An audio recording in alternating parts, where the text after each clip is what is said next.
Assalamualaikum warahmatullahi wabarakatuh. Saya Syafti Anastasia dengan NIM 123 703 0028. Oke, jadi di sini saya akan menjelaskan kode program yang sudah saya buat, yaitu prediksi jerawat. Di sini saya menggunakan Visual Code. Jadi di sini ada datasetnya. Di sini datasetnya. Jadi di sini saya mengkategorikan 5 kategori jerawat. Ada blackheads, ada cysts, ada papules, pustules, dan juga ada whiteheads. Jadi di sini masing-masing datanya, datasheetnya ada blackheads, kemudian juga ada ini, saya menggunakan total blackheads 81 dataset, dan buat cysts ini saya menggunakan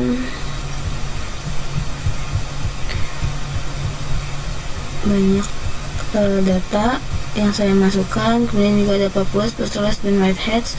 Biar lebih lengkapnya kita lihat di folder. Jadi ini ada blackheads, data untuk blackheads. Kemudian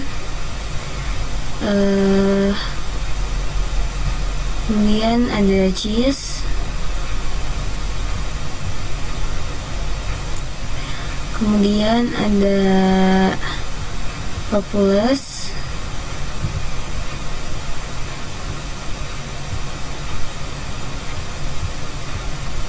kemudian ada pustules,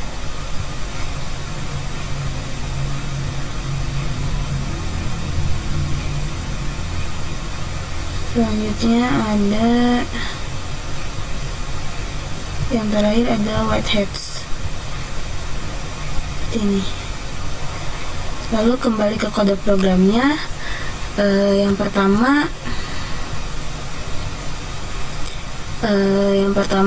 di sini kita import library. Di sini aku menggunakan library TensorFlow dan juga Scalene Matrix. Di sini ada banyak yang digunakan, TensorFlow yang digunakan. Kemudian juga kita mengimport dari TensorFlow itu ada layers, model, rescaling, image data generator, efficient net B1, inception V3. Kemudian ada Adam dan reducel RON Pate. Kemudian juga ada precision, recall, dan juga kita import NumPy. Kemudian juga import bytest IO. Kemudian juga kita import matplotlib, pplot, dan juga matplotlib image. Kemudian di sini kita memasukkan import data yang sudah kita dapat, itu datasetnya. Di sini kita mengimport yang tadi, yang Acne dataset ini ada train. Kemudian juga kita mengimport validnya, terus juga mengimport tesnya. Dan kategorisnya ada 5 yang tadi sudah saya sebutkan, yaitu ada blackheads, ada cysts, ada papules, ada pustules, dan whiteheads. Kemudian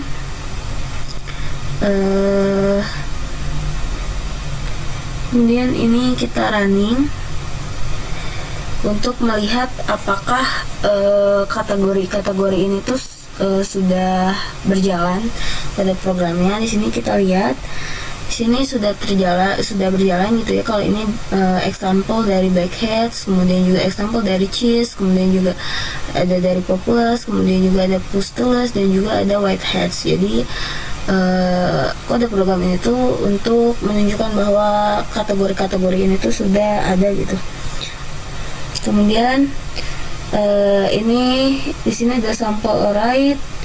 Ini kita untuk mengetahui ukuran dari gambar kita running, yaitu ada 150-153.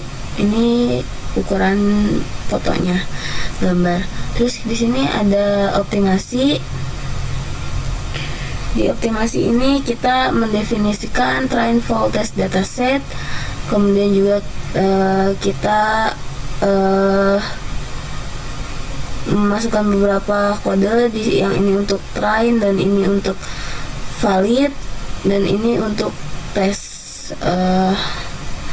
Kemudian di sini kita ada kode program untuk mengecek berapa jumlah files untuk setiap kelasnya.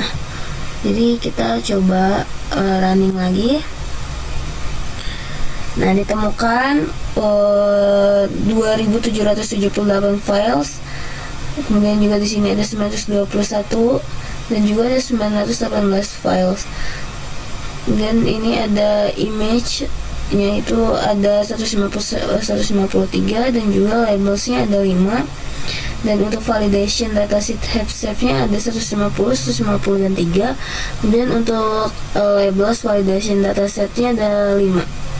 Dan ini kode program untuk inisialisasi model CNN-nya. Kita mendefinisikan create efficient model. Kemudian di sini kita memasukkan beberapa kode program yang kita gunakan untuk nanti outputnya.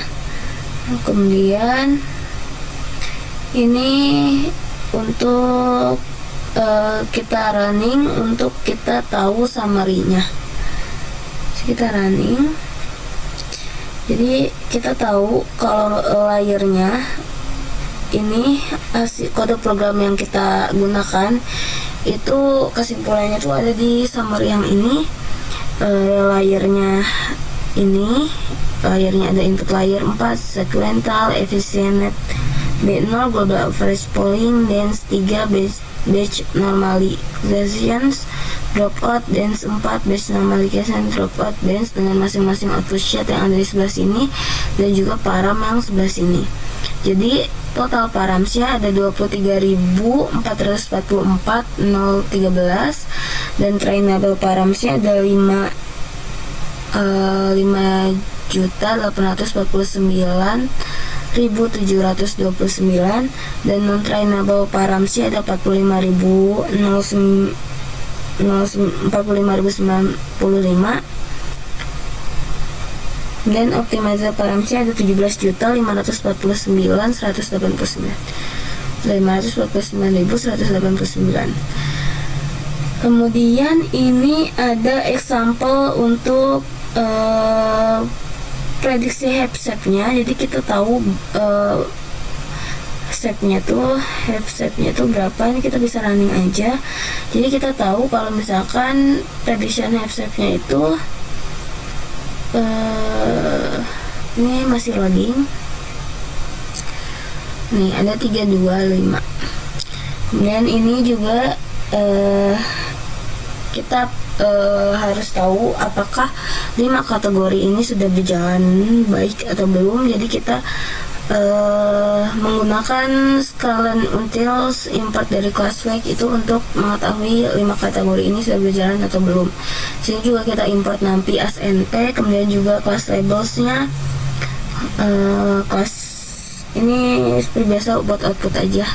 Jadi kita coba langsung running.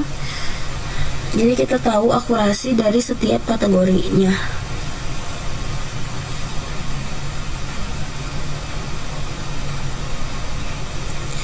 Memang agak lama.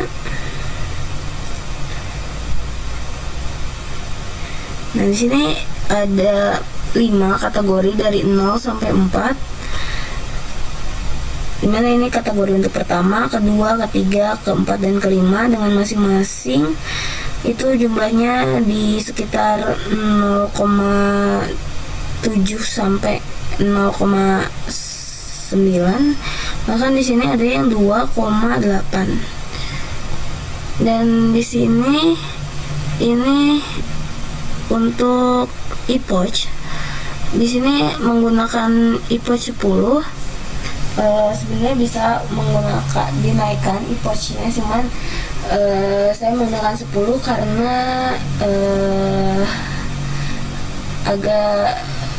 agar cukup untuk merunning pada PC. Kalau misalkan memang kuat bisa ditambahkan. Ini saya menggunakan 10 ePOS juga sudah cukup gitu. Kemudian ini hasil ePOS-nya.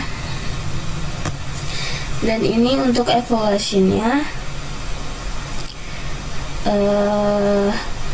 Dan ini output dari evaluasi untuk validation akurasi dan trainingnya gitu. Kita menggunakan grafik matrix, dimana pada ePOS ini training akurasinya yang berwarna biru dan yang warna oranye ini untuk validation akurasi. Ini dilihat gitu ya, ini di atas di sekitar 0,7 sampai 0,3. Dan untuk loss-nya itu training loss-nya yang biru, dan yang oranye merah ini itu validation loss.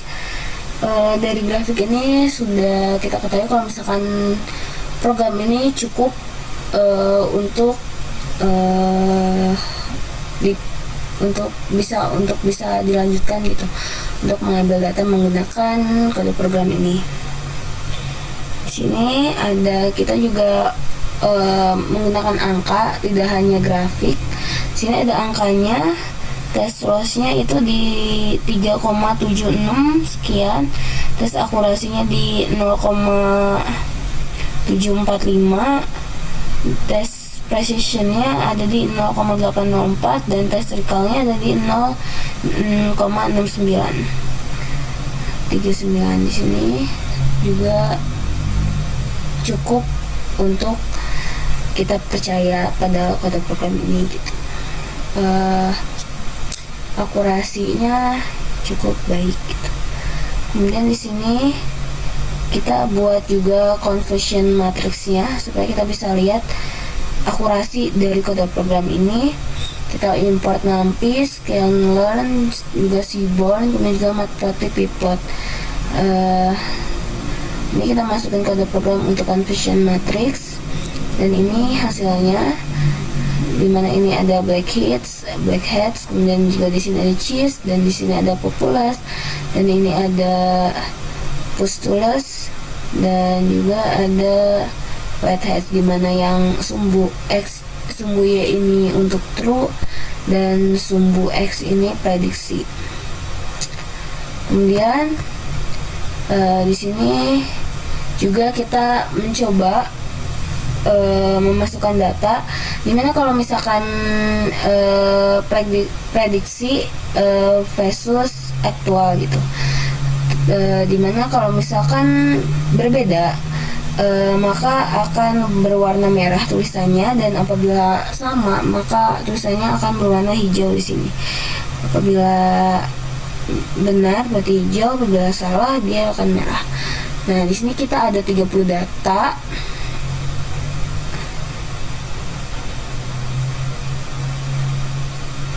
Ada 30 data. Di sini kita lihat masih ada yang merah.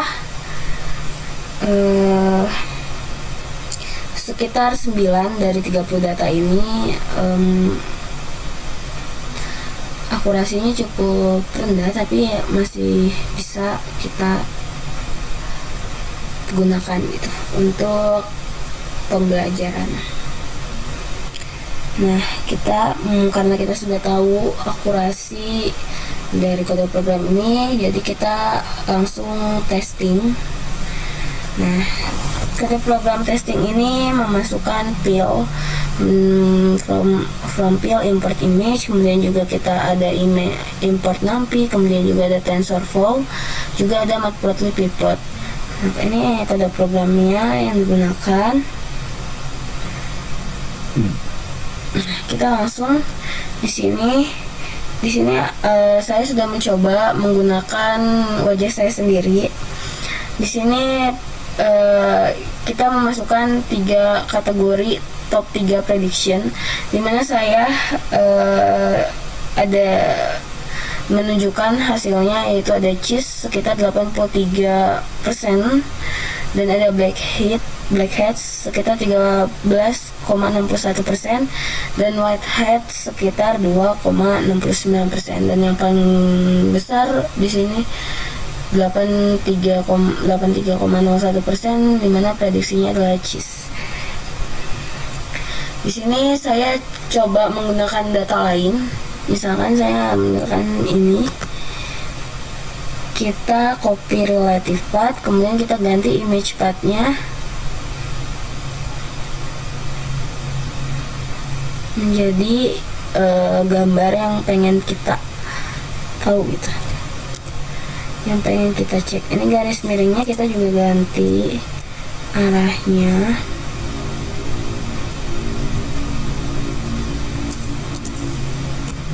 Nah, kita bisa langsung running.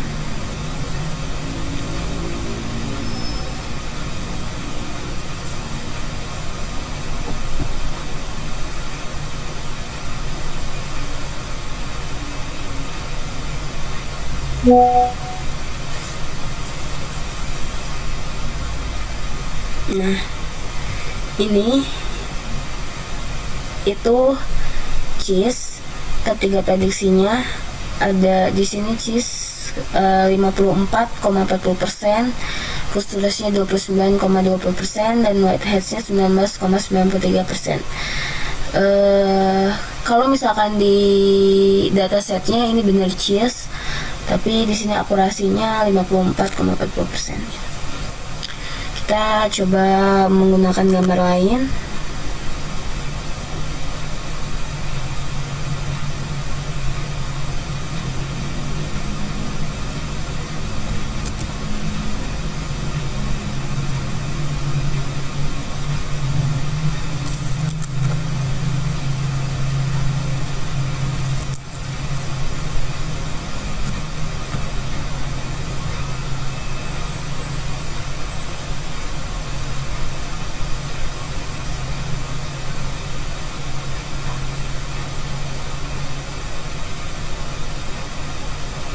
Ini hasilnya